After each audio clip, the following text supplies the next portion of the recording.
saya tuh kesini ini iri sama Anda. Loh, saya kalau ke Mekah saya tidak terharu, belas tidak terharu saya. Di sana ada orang rajin sholat, tidak terharu. Ya mesti aja wong kon ndek kos ndek ide Ka'bah, ya mesti aja rajin sembahyang. Apa aneh kan? Di sana rajin Jumatan lah, ya kare mencolot nang Masjidil Haram sampai. Gitu.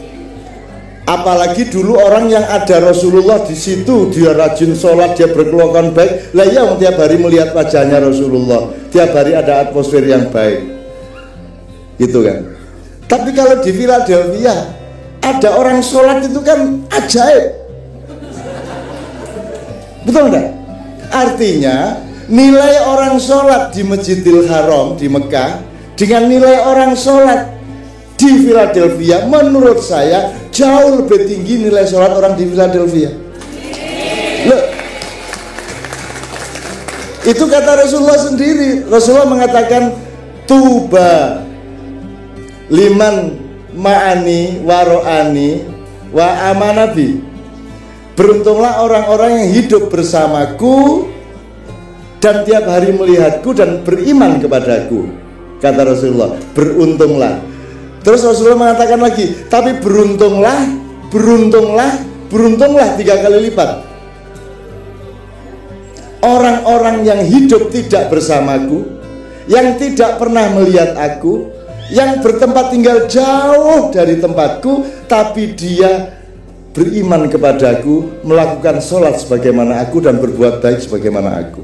Jadi orang berbuat baik di Mekah, tempat Rasulullah, itu sepertiganya pahalanya dibanding orang berbuat baik di Philadelphia. Philadelphia kayaknya nggak hanya 3 kali lipat. Ayo apa numpak pesawat adoh sak mono? Apa ibu? Aku Jogja Jakarta Doha petung jam 14 jam kayak tutup kene. Iki apa iki? Nang akhirat gak sak ngono doy. Ya, di tempat yang jauh itu ada masjid, ada orang berkumpul untuk Allah dan Rasulullah. Anda sangat dimuliakan oleh Allah dan jangan pecah satu sama lain. Anda ini luar biasa,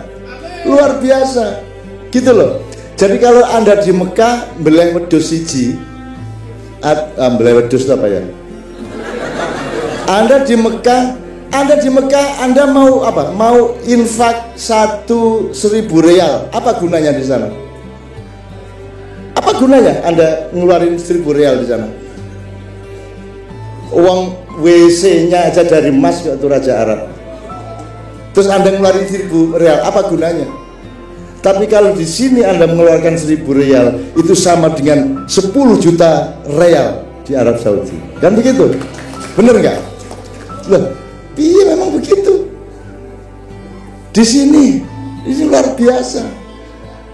Wong sekarang di Indonesia rasa-rasan jumuan kok, rasa-rasan sholat, tidak ada pengajian-pengajian seperti Anda pengajian kok. Maka luar biasa, saya tuh kagum teman-teman yang di Philadelphia, di macam-macam tempat di Amerika. Saya ke Taiwan, saya ke Hong Kong, saya ke Korea Selatan, Korea di Seoul, di tengah, di mana, semua kayak Anda ini luar biasa.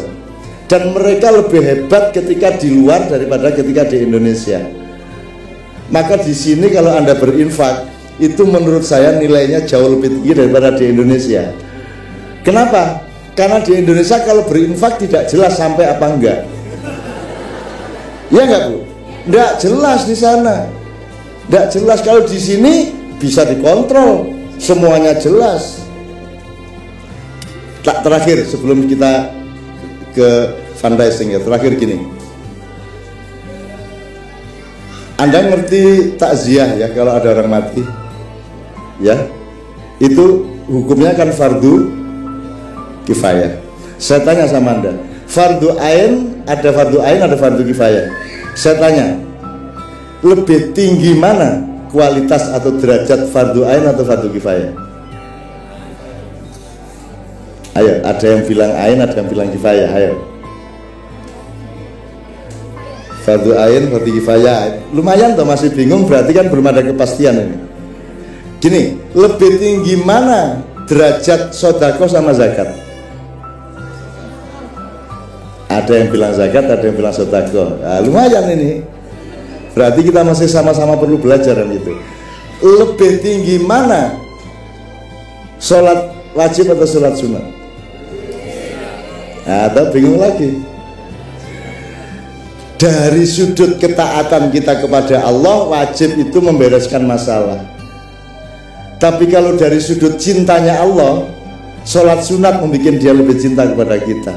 Kenapa? Nek sholat wajib lah, jadi gue tak kongkon kok. Enggak, memang saya suruh kok. Saya pegawai negeri itu enggak, pegawai negeri itu misalnya pegawai ya, ke kantor ya memang harus kok. Enggak tinggi nilainya. Tapi kalau hari Minggu tidak wajib ke kantor, masih mau nerusin kerjaan di kantor, itu tinggi nilainya bagi pegawai. Betul enggak, Pak? Nah, jadi sholat sunat sebenarnya punya kualitas lebih tinggi, tapi jangan terus mengatakan, jangan terus sholat sunat dong, nggak sholat wajib lah, itu gendengnya. Sekarang di Indonesia ada gejala begitu, Bu. Duha. Jadi sholat duha itu dicintai begitu rupa sehingga subuhnya dilupakan. Jadi ada spanduk-spanduk besar, mulailah hari dengan duha. Wes akhirnya tangi jam 8 wes. Subuh gampang wes, gitu loh Bu. Jadi kita tuh suka lebay menikmati sesuatu dan mengagumi sesuatu, akhirnya lupa kepada pokoknya, kan begitu, gitu ya Bu ya. Jadi saya ulang takziah tadi, kalau tidak ada orang yang ngurusi orang mati, maka seluruh umat manusia dimarahi sama Allah dan berdosa. Tapi kalau ada 3 orang aja yang mengurusi jenazah sampai menguburkannya, maka 3 orang ini membebaskan semua umat manusia di dunia dari dosa kepada Allah. Itulah hebatnya fardu kifayah. Kenapa? Itulah hebatnya sholat sunnah, itulah hebatnya sodako. Kalau Anda berzakat, tidak ada yang aneh, memang wajib kok, kan gitu. Tapi kalau Anda mau berinfak, Anda mau bersodako, maka itu nilainya luar biasa tinggi, berlipat-lipat dibanding zakat. Karena itu lahirnya tidak dari kewajiban, tapi lahir dari kemuliaan hatimu, lahir dari keikhlasan sosialmu, lahir dari inisiatif pribadimu yang tidak disuruh pun engkau mau mengerjakannya, kan begitu. Makanya sholat sunat itu lebih nikmat daripada sholat wajib. Puasa sunat lebih nikmat daripada puasa wajib. Kalau tidak percaya, coba besok mulai puasa Daud atau puasa Senin Kemis gitu. Kalau enggak ya enggak usah puasa panganan, tapi puasa-puasa yang lain kan bisa. Kayak saya ini puasa, saya enggak cari jabatan. Puasa atau Pak? Ya, puasa atau saya sepanjang hidup loh saya nurunin Pak Harto, saya naikin Gus Dur, nurunin Gus Dur, saya ngurusin macam-macam di Jakarta, tapi saya sedikit pun tidak mau duduk di tempat-tempat itu. Dan saya janji sama Cak Nur Kholis Majid ketika nurunin Pak Harto, Cak Nur sama saya tidak boleh menjadi pejabat minimum 2 periode setelah Pak Harto. Lumayan loh puasa saya Pak, jane ya gelo Pak, tapi ya wis tak apa-apa, sudah terlanjur puasa saya gitu loh, gitu. Yang saya tidak puasa cuma satu, Novia kalau pagi saya tidak mau puasa, tak kayak rioyo pokoknya ya. Wes pokoknya rioyo aku babah wes gitu. Oke, jadi Bapak sekalian, saya mohon dengan sangat kepada Allah Subhanahu wa taala, hari ini siapa saja mengeluarkan keikhlasan, menggembirakan Allah dengan infaknya, dengan sedekahnya, saya mohon kepada Allah, wallahu hasbu, Allah akan menjadi akuntan bagi anakmu, cucumu sampai besok-besok. Beres sekolah anak-anakmu meneh-meneh, beres nyambut gayanya anak-anak putumu meneh-meneh. Bagi yang tidak paham, mohon difahamkan oleh yang paham, dan yang tidak paham minta tolong kepada yang paham untuk memahamkan. Kadang-kadang saya keluar karena ada orang Jombang tadi terus kini metu corong Jombang, gitu ya. Oke, Bapak sekalian, mudah-mudahan Allah Subhanahu wa taala betul-betul memberi rizki kepada Anda, menggembirakan Anda semua. Dengan cara sekarang kita memohon kepada Allah juga agar kita diberi kemuliaan hati untuk menggembirakan Allah Subhanahu wa taala. Saya berikan kepada Mas Adit kembali bersama Mas Tera barangkali untuk mengaplikasi fundraising kita pada siang hari ini. Nanti kita terusin puncaknya.